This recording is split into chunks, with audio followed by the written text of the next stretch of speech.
కిరణ్ కుమార్ రెడ్డిదే బలహీనమైన ప్రభుత్వం అనుకున్నాం మనం అన్నాడు.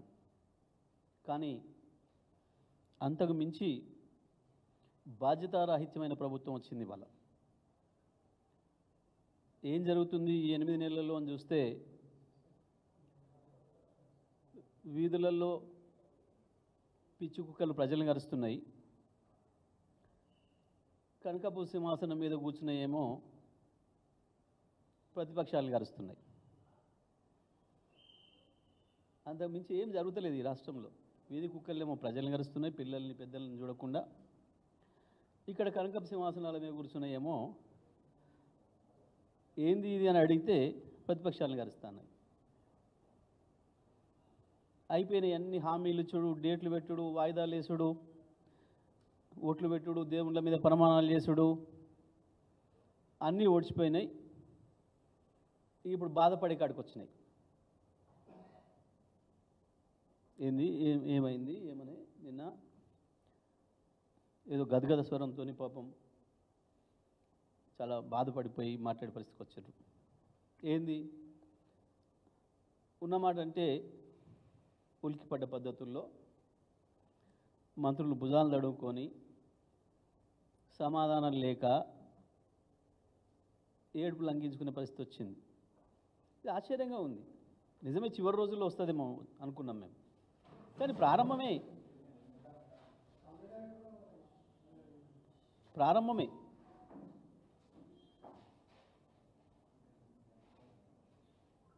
సరే, ఒక పరిపాలకుడికి, ఒక పరిపాలన చేసే ప్రభుత్వానికి 8-9 నెలలు అనేది తక్కువ సమయం కాదు.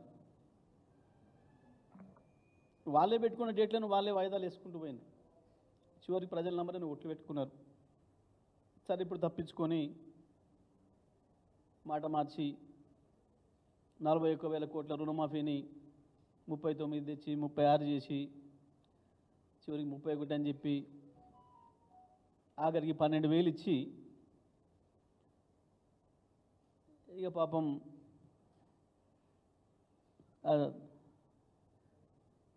తాతందాన బ్యాచ్తోని అప్పుడే చాలా ఘన విజయం సాధించినట్టు డబ్బాలు కూడా కొట్టించుకుంటూ స్టోరీలు చేసుకుంటున్నారు. మీరు ఎన్ని స్టోరీలు చేసుకున్నా, ఎన్ని స్టోరీలు రాసుకున్నా ప్రజల జేబులో పోవాలి కదా పైసలు, రైతుల జేబులో పోవాలి కదా. ఏమీ లేదు, ఇంకా చాలా ఉంది ముందట. ఏమన్నారని హరీష్ రావు గారు, ఒక మంత్రి గారు అంత బాధపడాలి, కుమిలిపోవాలి? హరీష్ రావు గారు సీతారామ ప్రాజెక్టు విషయంలో సంతోషం, మేమంతా చేసిపోయినాం, సరే ఆ బటన్ నొక్కే అవకాశం మీకు వచ్చింది, మీరు అదృష్టవంతులు అని చెప్పిండు. గదే ఒక మాట రేపు ఆ బటన్ నొక్కినప్పుడు చెప్పురు, ఇది కేసీఆర్ కష్టం, కేసీఆర్ గారి ప్రణాళిక, కేసీఆర్ గారి కష్టం అనే మాట బటన్ నొక్కిన కాడు మాట చెప్పురి అనే మాట చెప్పిండు. ప్రభుత్వం అనేది శాశ్వతమైంది, ఎప్పటికి ఉండేది. అందులో కొంతమంది వస్తారు పోతారు, అదే వేరే విషయం. దానికి ఉలిక్కిపడి మీరేం చేయాలి, అంత మేమే చేసినాం, ఎక్కడ ఒక అనుమతి లేదు, అన్ని అనుమతులు మేమే తెచ్చినాం,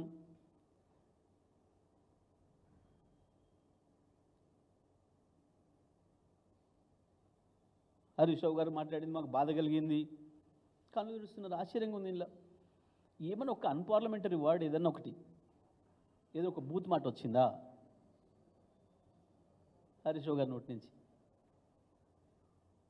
ఒకవేళ కేటీఆర్ మాట్లాడితే ఇట్లా మాట్లాడి అట్లా మాట్లాడినట్టు, కానీ హరీష్ రావు గారు మాట్లాడితే ఇట్లా మాట్లాడతారా అంటారు.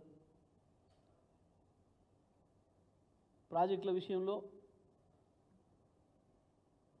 ఇది కూలిపోయింది, అది గారిపోయింది, ఎందుకో మీ కళ్ళ ముందే కూలిన దాని మీద చర్యలు లేవు, సప్పుడు లేదు.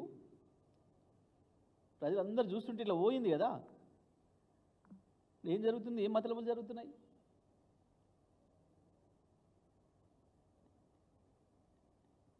ఇంకొక ఆయన 8-9 రోజులు మొత్తం మంది మార్బలాన్ని వేసుకొని అమెరికాకు, కొరియాకి, ఇంకెక్కడెక్కడో తిరిగి చివరికి వచ్చి వాళ్ళు చేస్తుంది ఏంటి అని అంటే, అప్పుడెప్పుడో కేటీఆర్ గారు కేసీఆర్ గారి పైన నమ్మకంతో ఈ దేశంలో ఈ రాష్ట్రంలోకి వచ్చి పెట్టిన కంపెనీలు ఒక కొత్త ఆఫీస్ కట్టుకోవడానికి శంకుస్థాపన చేసుకుంటే దానికి పోయి ఇగో మేమే తెచ్చినాం. ఇది చెప్తే కొన్ని మొదటి సామెతలు ఉంటాయి ఊళ్ళలో, కానీ మేము ఇచ్చిన ఉద్యోగాల్ని ఆఖరినాడు వచ్చి చేతికి ఇగో నేనే ఇచ్చిన, మేము పూర్తి చేసిన ప్రాజెక్టుకి బటన్ నొక్కి మేమే చేసినాం. ఇక చివరికి ఎక్కడికి పోయినరు?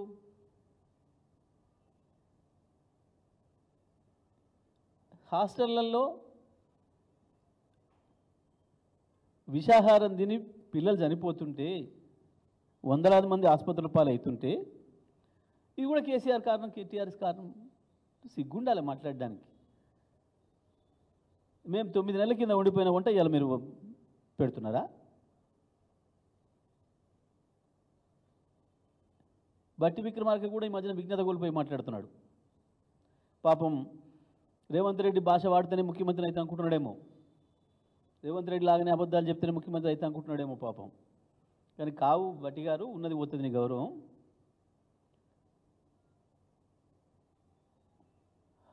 వంటింట్లో హాస్టల్లో పరిశుభ్రత లేకపోతే దీనికి కారణం మీరు.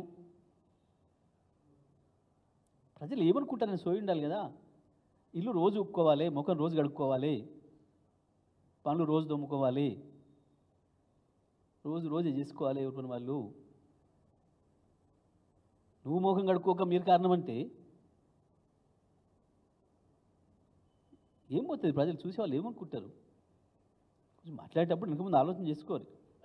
ఇక మంత్రి ఉత్తమ్ కుమార్ రెడ్డి పాప మనకి అర్థం ఏం మాట్లాడతాడో కాక మాట్లాడతాడో. మరి కనీసం అధికారులను అడిగి వివరాలు తీసుకోవాలి. సీతారామ ప్రాజెక్టుకు మేము అనుమతులు తెచ్చినాం, నవ్వుకుంటారు ఎవడన్నా వింటే. 2018లో మొదలైంది కరస్పాండెన్స్. 2018, 2019, 2020, 2021, 2022 వరుసగా 4 సంవత్సరాల కరస్పాండెన్సు కేంద్రంతో, అన్ని సంస్థలతో, అన్ని డైరెక్టరేట్స్తో మాట్లాడి వరుసగా వస్తున్నాయి అనుమతులు. నేను ఒకటే నేరుగా అడుగుతా ఉన్నా, ఉత్తమ్ కుమార్ రెడ్డి గారికి భవిష్యత్తులో అయినా మళ్ళీ తప్పు మాట్లాడకుండా ఉండడం కొరకు చెప్తా ఉన్నా, కొంచెం అధికారుల నుంచి తీసుకోండి, చెప్పకపోతే దబాయించుండ్రి. ఒక్కటంటే ఒకటి, మీరు వచ్చిన తర్వాత కేంద్రానికి రాసిన ఉత్తరం ఉందా? అది సీతారామ ప్రాజెక్టు కావచ్చు, ఇంకో ప్రాజెక్టు కావచ్చు. అసలు ఇరిగేషన్ రంగం పైన ఒక్కరోజు అంటే ఒక్కరోజు నువ్వు మీ ముఖ్యమంత్రి అధికారులు పిలిచి కూర్చొని రివ్యూ చేసినరా? సోయిందా అసలు మీకేమన్నా? కృష్ణని తీసుకుపోయి చిన్న అధికారులు కేఆర్ఎంబికి అప్పచెప్పొస్తే కేంద్రానికి సోయలేదు మీకు. మళ్ళీ బీఆర్ఎస్ మాట్లాడి హరీష్ రావు గారు స్వయంగా తెలుసుకొని, అరే ప్రమాదం జరిగిపోతుందా మాట్లాడండి చూడండి దాన్ని అని చెప్పారు. మొదలు సలహా రూపకంగానే చెప్పిండు. ఎందుకంటే టీఆర్ఎస్ పుట్టిందే తెలంగాణ ప్రజల కొరకు, తెలంగాణ హక్కుల కొరకు, తెచ్చిందే టీఆర్ఎస్ తెలంగాణ వీటి కొరకు. నదుల హక్కులు పోతున్నాయి చూసుకోవాలని చెప్పిండు. నిద్రపోయి లేచి జరిగిన తప్పు సరి చేసుకుంటే పోయేది. టీఆర్ఎస్ మీద ఎదురుదాడి ప్రయత్నం చేసిర్రు. కేసీఆర్ అప్పచెప్పిపోయిండు, చిల్లర మాటలు మాట్లాడినరు. చివరికి కేసీఆర్ గదులు వచ్చి నల్లగొండలో మీటింగ్ పెట్టి గర్జిస్తే గప్పుడు దిగొచ్చి మళ్ళీ అసెంబ్లీలో తీర్మానం పెట్టారు. మేము ఇయ్యలేం, మేము ఇస్తలేం. అంతకుముందు మాట్లాడిన 4 రోజులు మాట్లాడిన మాటలు ఏమైనాయి? ప్రతి అక్షరం అబద్ధమే తేలిపోయింది. నెల క్రితం నాడు మేము బయట పెడితేనేమో మీరు ఇచ్చిపోయారని మాట్లాడినరు. మరి మేము ఇచ్చిపోయిన ప్రాజెక్ట్ అయితే ఇయ్యమో అని చెప్తారు. ఇవాళ శాసనసభలో ఆ తీర్మానం దేన్ని పెట్టినరు? కృష్ణా గోదావరిలో మీద ఏం జరుగుతుందన్న సోయి మీకు లేదు. అధికారులకు ఇక్కడ పలానా ఉంది సార్, దీన్ని బటన్ నొక్కొచ్చి పొమ్మంటే పోతున్నారు. కనీసం దాని మీద అవగాహన పెంచుకోవడం లేదు.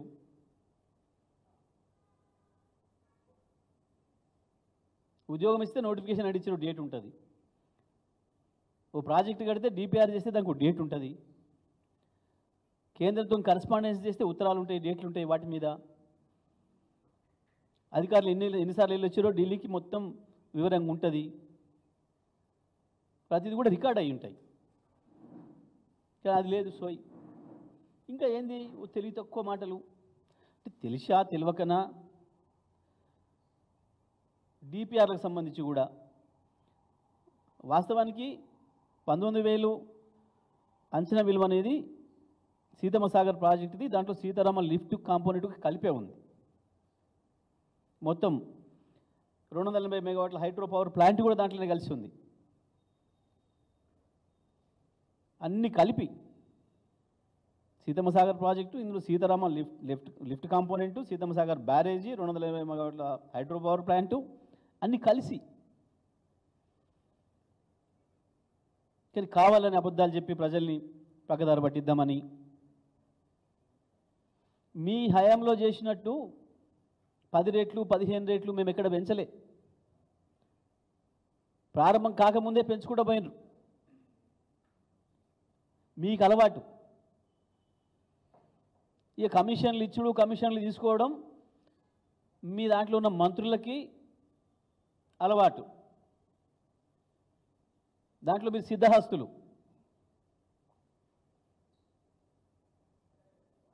అవసరమైన కాడ కమిషన్లు ఇచ్చుడు, అవకాశం వచ్చిన కాడ చుట్టుపట్టి కమిషన్లు గుంజుడు మీకు అలవాటు. మీ అలవాటునే కేసీఆర్ చేసిండేమో, హరీష్ రావు చేసిండేమో, కేటీఆర్ చేసిండేమో, జగదీష్ రెడ్డి చేసిండేమో అని పచ్చకామెర్ల వ్యాధి ఉన్న రోగిలాగా ప్రవర్తిస్తున్నారు. సాక్ష్యాలతో సహా డాక్యుమెంట్లు ఉన్న వాటిలోనే అబద్ధాలు చెప్తున్నారు.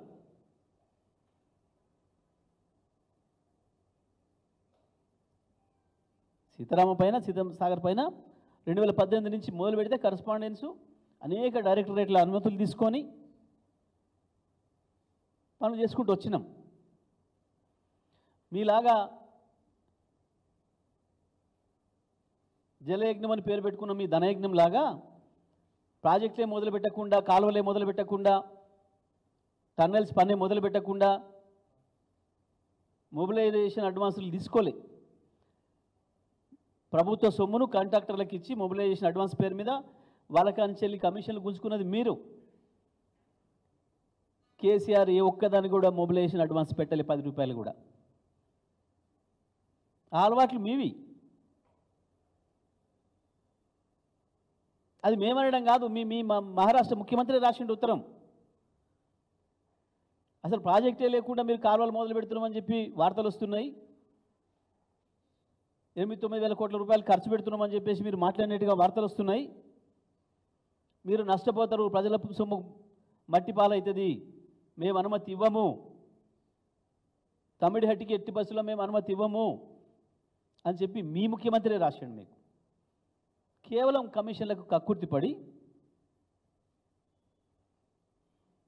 ప్రాణహిత చెవెళ్ళ మొదలు పెట్టినామని చెప్పి ఒక ప్రాజెక్టుకు 16 చోట్ల ఫౌండేషన్లు వేసిన చరిత్ర మీది.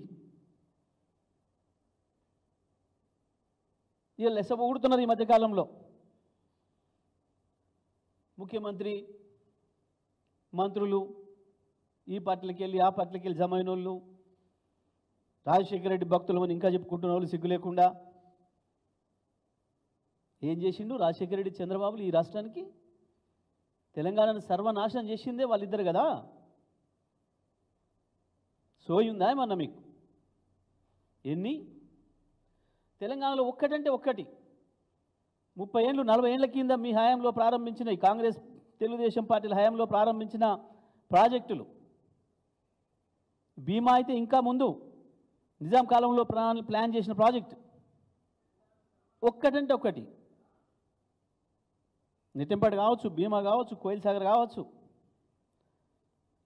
కలకుర్తి కావచ్చు, ఒక్కటి పూర్తి చేసిండ్రా?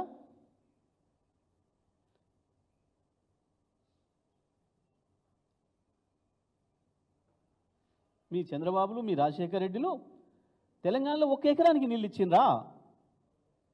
వరుసగా 20 సంవత్సరాలు 25 సంవత్సరాలు మీరు పరిపాలన చేసింది 1 ఎకరంకి తెలంగాణలో. కేసీఆర్ వచ్చినాక కదా వాటిని శరవేగంగా ఉరికిచ్చి రాత్రి పగలు నాశనం అయిపోయిన మహబూబ్నగర్కు 10 లక్షల ఎకరాలకు నీళ్ళు ఇచ్చింది. దాంతోనేగా వలసలు పోయిన వలసలు తిరిగి వచ్చింది. అదే సమయంలో ఆంధ్రలో ఏం జరిగింది?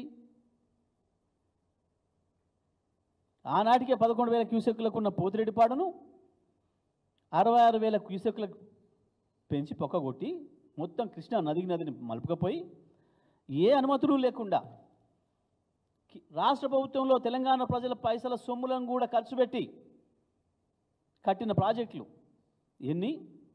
వెలుగోడు, అవుకు, బ్రహ్మంగారి మఠం, మైలవరం, గండికోట, పెన్నా మీద ఎక్కడ పెన్నా ఎక్కడ కృష్ణ, పెన్నా మీద నిర్మాణం చేసిన సోమశిలకు కూడా కృష్ణ నీళ్ళని తీసుకపోతే కండలేరు, ఎక్కడ శ్రీశైలం, ఎక్కడ కుప్పం, మొత్తం 350 టీఎంసీల నీళ్లను కృష్ణ నీళ్ళను తరలించకపోయి ఈ ప్రాజెక్టులన్నీ నింపుకునే ప్రయత్నం చేస్తే సోయిందా మీకేమన్నా? ఇంకా రాజశేఖర్లను చంద్రబాబులను పోగొట్టడానికి తెలంగాణకు వాళ్ళు చేసిపోయారు, కేసీఆర్ చేయలేదా? ఉన్నమాట అంటే ఉలిక్కిపడి ఏడుపులు, పెడబొబ్బలు, శాపనార్థాలకు తయారవుతున్నారు. ఉంది ఇంకా చాలా చరిత్ర. ఏం మర్చిపోరు తెలంగాణ ప్రజలు.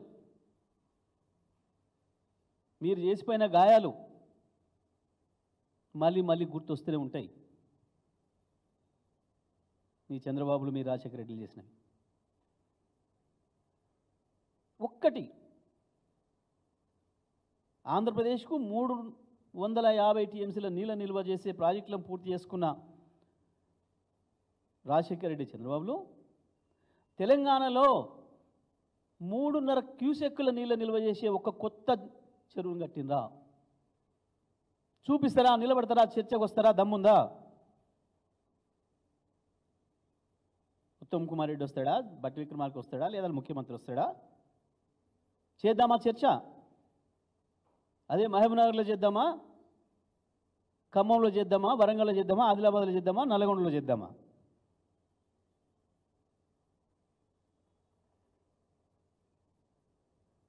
మళ్ళీ పోయిన రాక్షసుల జ్ఞాపకాలు తీస్తూ తెలంగాణ ప్రజల మనసులు గాయపరుస్తూ ఉన్నారు.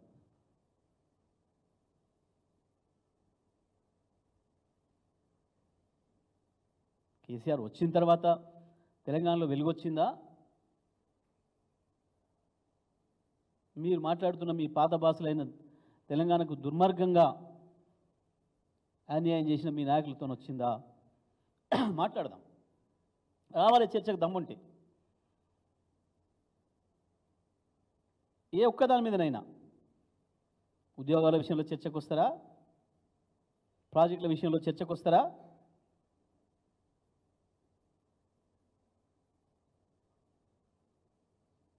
కనీసం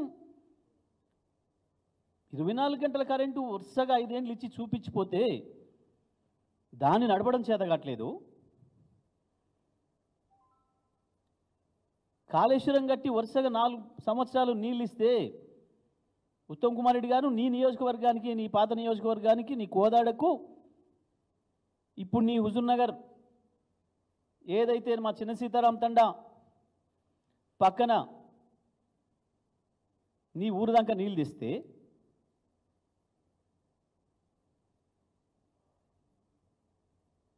వాటిని కూడా మళ్ళీ ఇచ్చే చేత కావట్లేదు మీకు. సోయి లేదు, జ్ఞానం లేదు. ఇక మీరు మేమేందో ప్రాజెక్టులు మేమే చేసినాం, 8 నెలలనే కట్టేసినాం, మీరు 30% కడితే మేము 70% కట్టినాం. చూపిస్తారా? ఒక్క రూపాయి మీరు ఖర్చు పెట్టి పని చేయించింది.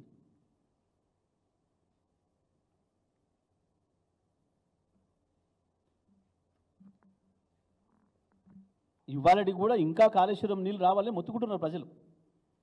ఇచ్చే అవకాశం ఉంది. అయినా మీ దుర్మార్గపు ఆలోచనలతోని కేసీఆర్కి ఎక్కడ మంచి పేరు వస్తుందో అని చెప్పి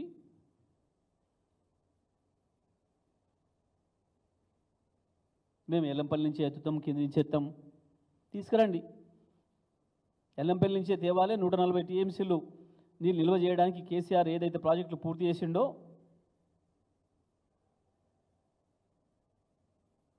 మల్లన్న సాగర్ కావచ్చు, రంగనాయక సాగర్ కావచ్చు, కొండపోచమ్మ కావచ్చు, నీళ్ళు వెనకకి తీసుకుపోయి సింగూరు కావచ్చు, నిజాం సాగర్ కావచ్చు, ఎస్ఆర్ఎస్పి కావచ్చు,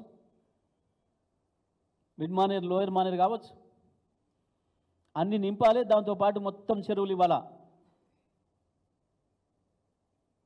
కోదాడ కాన్స్టిట్యున్సీ మోతే మండలంతో సహా, సూర్యాపేట తాలూకా పెనుబాడు మండలంతో సహా మొత్తం ఇక్కడి నుంచి అక్కడి వరకు తుంగతుర్తి, పాలకుర్తి, డోర్నకల్, మహబూబాద్, వరంగల్, పరకాల, హుజూరాబాద్, మానకొండూర్, ఎన్ని నియోజకవర్గాల్లో ఉండే చెరువులను కూడా నింపాలి. ఆలేరు బస్వాపూర్ కూడా నీళ్ళు రావాలి. భువనగిరి బస్వాపూర్కు ఆ నుంచి ఆలేరు గంధమల్లకు అన్నీ ఉన్నాయి, రెడీగా ఉన్నాయి. కానీ ఆ సోయి లేదు. కేవలం నీళ్ళు ఇస్తే ఒడ్లు ఎక్కడ వంతాయో, ఒడ్లు వంతే ఒడ్లు ఎక్కడ కొనాల్సి వస్తుందో, రైతులు బోనస్ కొరకు ఎక్కడ అడుగుతారో అన్న ఒక దుర్మార్గమైన కుట్రపూరితమైన ఆలోచనతో నీళ్ళు ఇస్తలేరు తప్ప నీళ్ళు ఇవ్వడానికి అన్ని అవకాశాలు ఉన్నాయి అక్కడ కూడా. ఒక తప్పు కొరకు 100 తప్పులు చేస్తున్నారు. ఒకటి తప్పుడు మాట్లాడి, అవగాహన లేకుండా మాట్లాడి,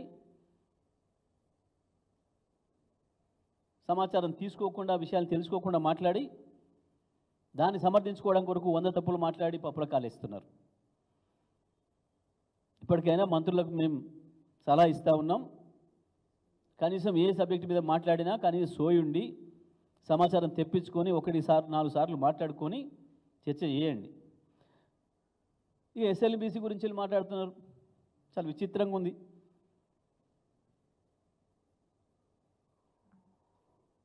పిల్ల తిన్న ఎలకలు ఏదో పెట్టినట్టు, సంతాపం పెట్టినట్టు సోయిందా? ఎస్ఎల్బీసీ, ఎస్ఆర్బీసీ ఒకే రోజు ప్రారంభం చేసిండ్రు. ఎస్ఆర్బీసీ 30 ఏళ్ల కింద పూర్తయి 30 సంవత్సరాల నుంచి వెళ్ళి వాళ్ళకి నీళ్ళు ఇచ్చింది. ఎందుకు ఎస్ఎల్బీసీ చేయలే? ఒకటే రోజు కదా అనుమతులు ఇచ్చింది. ఇక్కడ ఏం టెక్నాలజీ పెట్టిండ్రు, అక్కడ ఏం టెక్నాలజీ పెట్టిండ్రు? మేము ఏందో గొప్పగా మాట్లాడి, మేము మా నోటికి వచ్చింది మాట్లాడి, మేము డబ్బా కొట్టుకొని రాయిస్తే అయిపోద్ది అనుకుంటున్నారు. మొత్తం ఈ బండారం అంతా బయట పెడుతూనే ఉంటాం, మాట్లాడుతూనే ఉంటాం. మీరు ఏడ్చినా, పెడబొబ్బలు పెట్టినా ప్రజల ముందట అన్ని విషయాలు నీకు తేలాలి. ఎవడు దొంగో, ఎవడు ద్రోహో, తెలంగాణ కొరకు పేగులు దిగదాక కొట్లాడింది ఎవరో, ఎవరి హయాంలో తెలంగాణ పచ్చబడ్డదో, ఎవరి హయాంలో లక్షలాది మంది వలసలు పోయి నాశనమైందో, అన్ని విషయాలు మాట్లాడదాం. రండి చర్చకు. ఒక సీతారామం మీద మాట్లాడదాం అంటే సీతారామం మీద మాట్లాడదాం.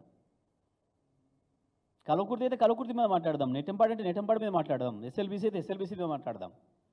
కాళేశ్వరం మీద మాట్లాడదాం.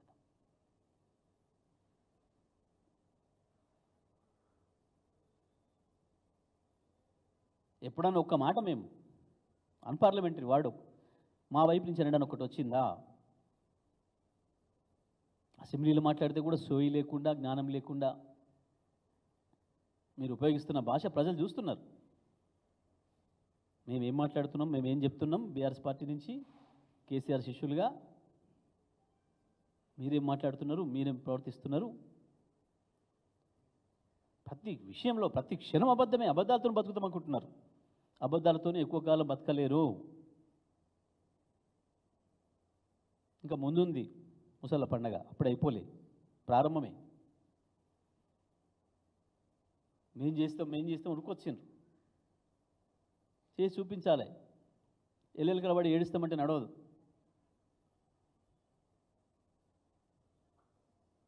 సీతారామ విషయంలో నిన్న మొన్న మంత్రులు మాట్లాడిన ప్రతి అక్షరం అబద్ధం. హరీష్ రావు గారు మాట్లాడిందమ్మే మేము ఇప్పుడు కూడా నిలబడి ఉన్నాం. మేము చర్చకు సిద్ధంగా ఉన్నాం ఎక్కడైనా సరే. అది ఖమ్మంలో ఏం లేదు, సీతారామ ప్రాజెక్టు మీదనైనా ఏం లేదు.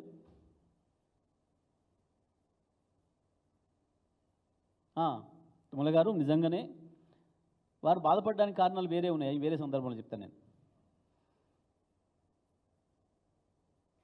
కానీ రేపు చెప్పండి తుమ్మల గారు అదే నోటితోని, వాస్తవానికి ఇది కేసీఆర్ కృషి, కేసీఆర్ కష్టమే, ఇగో కేసీఆర్ కష్ట ఫలితం, ఇగో నీళ్ళు మనం బయట చూసినామని చెప్పండి. ఆడ మీ విజ్ఞతను ప్రదర్శించండి.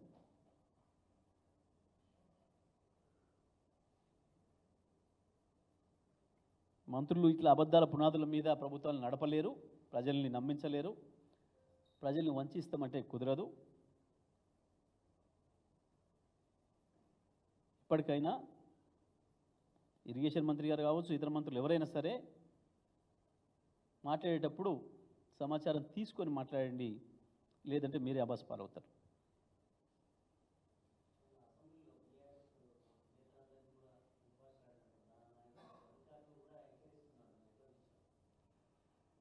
ఆయన అట్లా మాట్లాడకపోతే నాగేంద్ర గాడు కదా,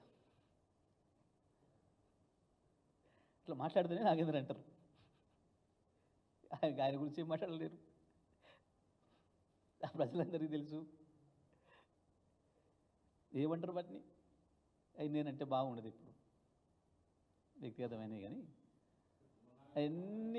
అన్నీ వారికి తగులుతాయి రిటర్లే తప్ప ఇటువంటివి రాజకీయాల్లోకి వచ్చినాక అంత అహంకారం పనికిరాదు. పైసల బలం చూసుకుని ఒక ఆయన, శరీర బలం చూసుకుని ఒక ఆయన, ఇంకేందో మాట్లాడితే ప్రజలు ఒప్పుకోరు. అట్లా మాకు మాట్లాడరాదా? మాటే కదా, ఎంత చిన్నగా ఉంటే పెద్దగా ఉంటుంది, గొంతు ఉందని ఒకటే కదా, అందుకంటే పెద్దగా అనరాదా? మాట్లాడితే ప్రజలు చూస్తారు కదా, నువ్వు స్థాయిలో ఉన్నావు, నీ భాష ఎట్లుండాలి, నీ హోభావాలు ఎట్లుండాలని చూస్తారు కదా ప్రజలు. సింపుల్గా చాలా మాట్లాడండి, ముఖ్యమంత్రి మాట్లాడండి, ఇంకో మంత్రికి అవకాశం ఇప్పించి పైరవి చేసి మాట్లాడిచ్చిండు. వాళ్ళు మాట్లాడింది చూసారు, ప్రజలు మేము మాట్లాడింది చూసారు. అది అసహనానికి నిదర్శనం. తప్పులు చేసిన వాళ్ళు, భుజాలు దడుముకుంటే వాళ్ళు, అసహనానికి గురైన వాళ్ళు మాట్లాడే భాష.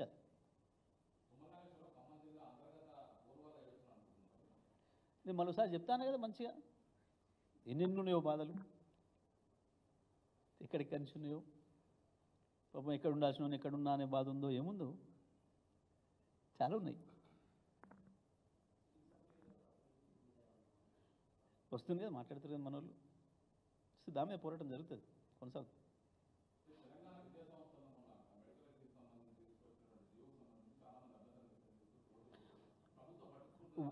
100% ప్రభుత్వం ఇప్పటికి కూడా మూర్ఖంగా వ్యవహరిస్తూ ఉంది జియో 33 విషయంలో. అది తెలంగాణ బిడ్డలకు ద్రోహం చేసుడు తప్ప. అంటే దీంట్లో ఒక్కటి చూడాలండి మీరు, మా వాళ్ళు అప్పుడప్పుడు మేము అంటుంటాం, ఈ ప్రభుత్వానికి, ఇప్పుడు వచ్చిన ప్రభుత్వానికి తెలంగాణ ఆత్మ లేదు అని. తెలంగాణ ఆత్మ లేదు అనేదానికి నిదర్శనమే జియో 33.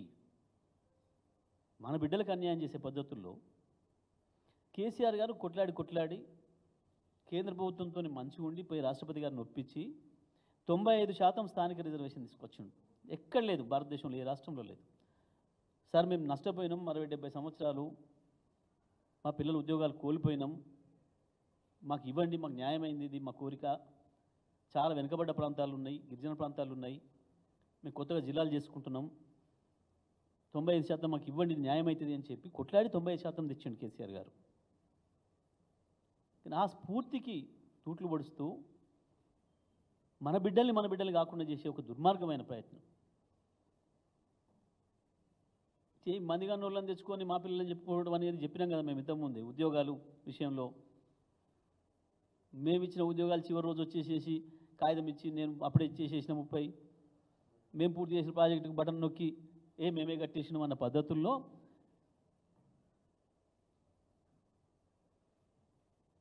సోయి లేకుండా, జ్ఞానం లేకుండా ఎవరు నష్టపోతున్నారు, అసలు దేనికి అది తేవాల్సిన అక్కరేమొచ్చింది?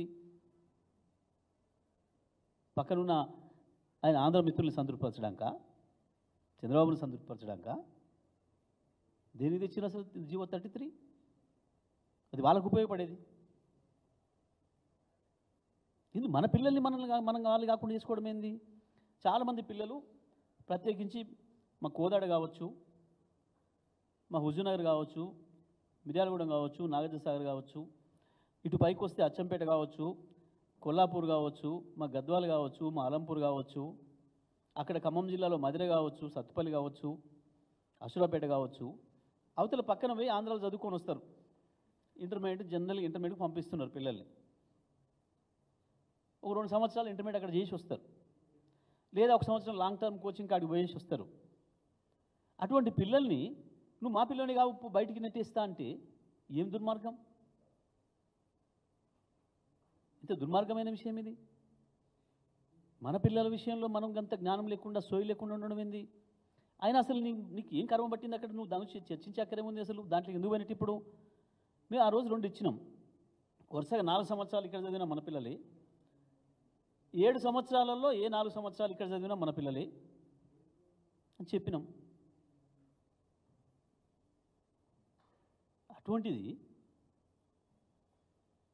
సరే, నీకు ఇష్టమైతే మంది పిల్లల్ని ముద్దాడబుద్ది అయితే ఎత్తుకొని నేను వద్దంటలేను, కానీ మన పిల్లలు కాదని చెప్పడం అనేది ఏం దుర్మార్గం ఇది?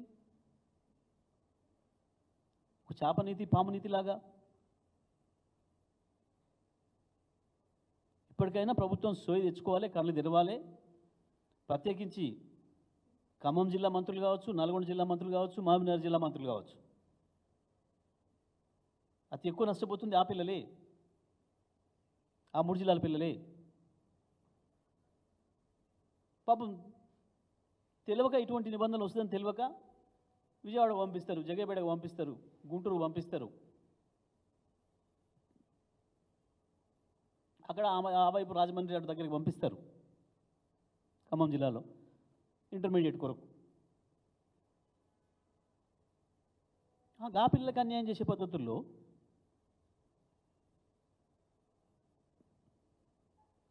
దుర్మార్గం అది వెంటనే ఉపసంహరించుకుంటేనే మంచిది ప్రభుత్వానికి. దానికి రాజకీయాలు ఎవరు ఆరోపణలు చేసిన చర్చ కాదు. ఎంతమంది తల్లిదండ్రులకు క్షోభ ఇవాళ. పాపం వాళ్ళు పోయేదే చాలామంది దాంట్లో ఎంసెట్ కొరకు పోతున్నారు. ఇప్పుడు నీట్ అయింది. ప్రత్యేకంగా అక్కడ చదివించే కారణమే అది. నువ్వు దానికి ఎలిజిబిలిటీ లేకుండా చేస్తే ఇంకా వాళ్ళకి ఏముంటుంది వాళ్ళ లైఫ్? మొన్న పాపం మాకు చూసిన అమ్మాయి పొగట్ని, ఆమెకి ఎట్లయిందో ఆ చివరి నిమిషంలో హతాశరాలు. ఇప్పుడు ఈ పిల్లల పరిస్థితి కూడా అదే ఉంది, పిల్లల తల్లిదండ్రుల పరిస్థితి కూడా అట్లే ఉంది. పాపం 2 ఏళ్ళు ఆడ కష్టపడి చదువుకొని వస్తే జీవితంలో కలలు, కానీ అందులో అవకాశం లేకుండా చేయడం అనేది ఏం దుర్మార్గం ఇది? అందుకని వెంటనే జీవో 33 ఉపసంహరించుకోవాలి, పాత పద్ధతిని కొనసాగించాలి.